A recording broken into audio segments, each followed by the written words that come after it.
Bonsoir Fabienne Delvigne. Bonsoir. Merci d'avoir accepté notre invitation. Vous êtes une conceptrice de chapeaux très connue dans ce pays. Bien sûr, vos créations coiffent les cours de Belgique, du Luxembourg, des Pays-Bas et même de Suède. On va en parler ce soir d'ailleurs, tout comme on évoquera la loi que vous venez de faire adopter. Bonsoir Christophe de Borsu. Bonsoir Luc. Fabienne Delvigne, vous êtes au départ diplômée en marketing. Rien à voir avec des études de mode. Personne de votre famille travaille dans la mode. Alors, comment on devient une des créatrices de chapeaux les plus célèbres d'Europe? Et ça fait quand même 37 ans que ça dure.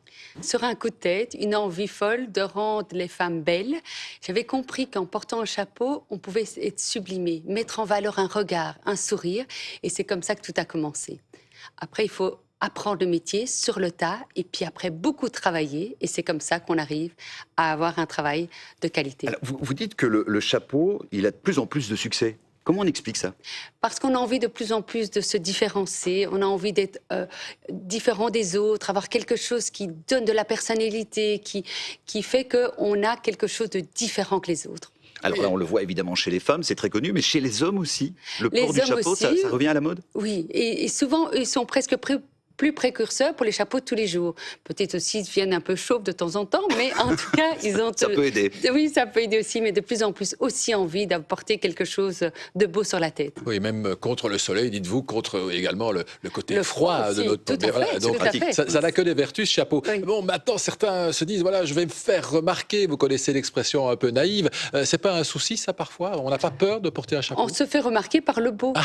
Rien de C'est tel. l'inverse. Et donc, justement, si on se fait remarquer par quelque chose qui est élégant, qui sort justement par ce détail, non, c'est bien. Oui. C'est Et vous dites, un- cette phrase que je voudrais vraiment que vous répétiez, on ne porte pas qu'un chapeau, dites-la En vous-même. fait, en temps normal, on porte un chapeau, mais dans certaines circonstances, c'est le chapeau qui vous porte. Voilà. Et c'est ce que j'ai remarqué tout au long de ma carrière, que, en fait, quand on est beau, quand on a justement le chapeau qui est bien conseillé, qui est en équilibre avec le visage, la silhouette, on resplendit. Donc, on est plus fort. Moi-même, c'est comme ça que j'ai eu envie de faire ce métier. Quand j'ai commencé à porter un chapeau, je me suis dit, ah, mais je suis prête à conquérir le monde. En tout On y cas, va. quand on l'entend comme ça, on a tous envie d'en Mais acheter. il faut d'office que le chapeau soit assorti à la tenue. Pas spécialement. Ça peut être mal porté, un chapeau. Mais non, s'il est bien conseillé, il n'y a pas de souci. Le tout, il faut un bon équilibre entre la silhouette, le visage et la personnalité. Bon. Sinon, on vous déguise. Sur Internet, ça va encore, hein, 265 à 990 euros. Bon, c'est vrai que c'est une somme importante, mais vous fournissez 4 cours différentes, hein, Luc l'a dit, hein, la Belgique, les Pays-Bas, le Luxembourg et même la Suède. Comment vous êtes arrivé à cela? C'est un résultat extraordinaire. Mais c'est un travail de longue haleine, bien sûr. C'est un travail vraiment un savoir-faire que même en France, on a plus ce savoir-faire et aussi une qualité dans les matières.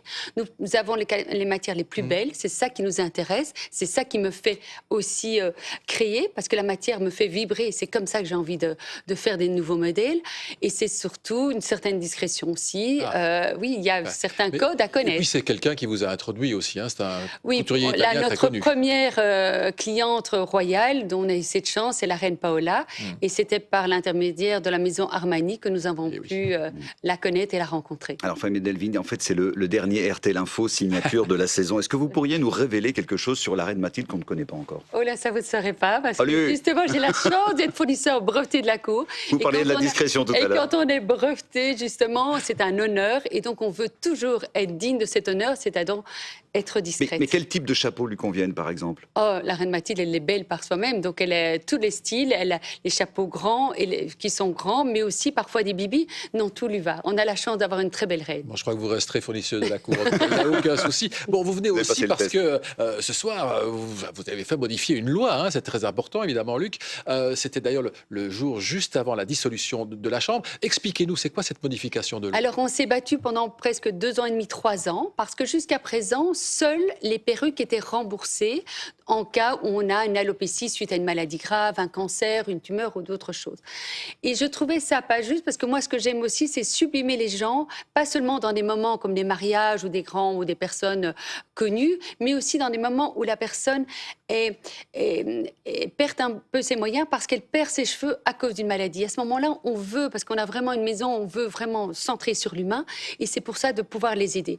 Et donc, je me suis battue en me disant, c'est pas juste que seules les perruques soient remboursées, il faut aussi, et surtout que maintenant, on a de plus en plus de jeunes qui souffrent du cancer, qui perdent leurs cheveux, et donc qui perdent toute confiance en eux, et donc il fallait trouver la possibilité de faire rembourser un joli petit chapeau, une casquette, quelque chose de facile à porter, mais qui ne ressemble pas spécialement à quelque chose qui fait trop l'uniforme du cancer. C'est ça, vous dites le foulard, c'est presque l'uniforme du cancer. Un beau chapeau, c'est autre chose, ça sublime, ça fait oublier sa maladie. Oui, l'uniforme, c'est vraiment les patientes qui nous le disent. Et dans le cas du chapeau, ils nous disent « Mais maintenant, on me parle de mon chapeau, on ne parle plus de la maladie. Parce que vous êtes belle. » Il y en a certaines qui me disent « Mais j'ai jamais eu autant de compliments. » Pourtant, elles sont malades, elles n'ont pas de cheveux, mais ça leur redonne confiance et c'est ça qui est fabuleux. Et vous avez d'ailleurs créé une collection qui s'appelle Caring Hat, le chapeau qui soigne. On peut la trouver d'ailleurs sur le site caringhat.org. Ça leur apporte quoi, au juste? Non seulement la confiance, retrouver aussi l'envie de vivre. Ça veut dire, elles se battent, mais là, il y a une force en plus. Et même auprès de la famille, c'est très important parce que quand vous avez la maman pour les enfants qui est sans cheveux, c'est quelque chose de très dur.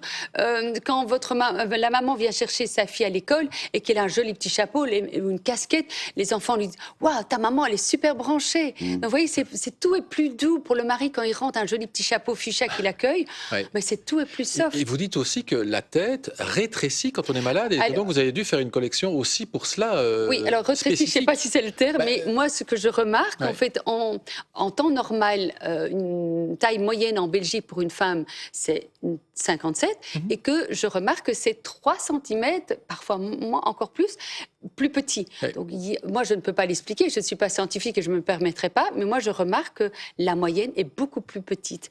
Et c'est ça qui est important de D'où suivre. cette collection spécifique. Oui, de faire vraiment le chapeau adapté, sur mesure, dans des matières naturelles, où la tête respire, colorée, où elles se sentent bien, mais aussi que l'idée aussi, c'est qu'elles puissent le reporter après et qu'on puisse réagrandir le chapeau. Alors, outre le chapeau, il paraît que le serre-tête revient aussi en force, dites-nous tout. Ah oui, en fait, le grand chapeau est à la mode, mais pour le soir ou pour même le tous les jours, le serre-tête est de nouveau tendance. Donc voilà, c'est l'accessoire qui est toujours Oui, c'est pour ça que vous en avez un. Puis vous avez ce Bloomies qui fait finalement allusion à cette collection à Caring Hat. Il y a aussi un soutien pour les femmes qui vraiment n'arriveraient pas à le payer, ce chapeau. C'est très important pour nous, c'est qu'on a voulu aider toute personne et pas seulement un certain style de personne.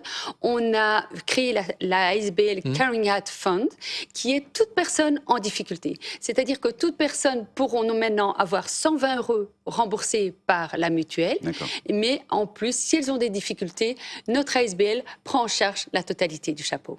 Mais ça, c'est pas mal, Christophe. C'est extraordinaire, hein, c'est un magnifique combat. Et c'est déjà la fin de cette édition d'RTL Info Signature, la dernière de la saison. Merci Fabienne Delvin d'avoir été avec nous ce soir.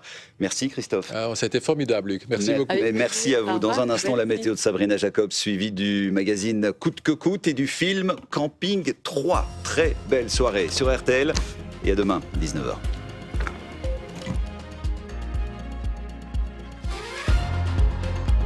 Suivez l'info en continu sur rtlinfo.be et l'application RTL Info.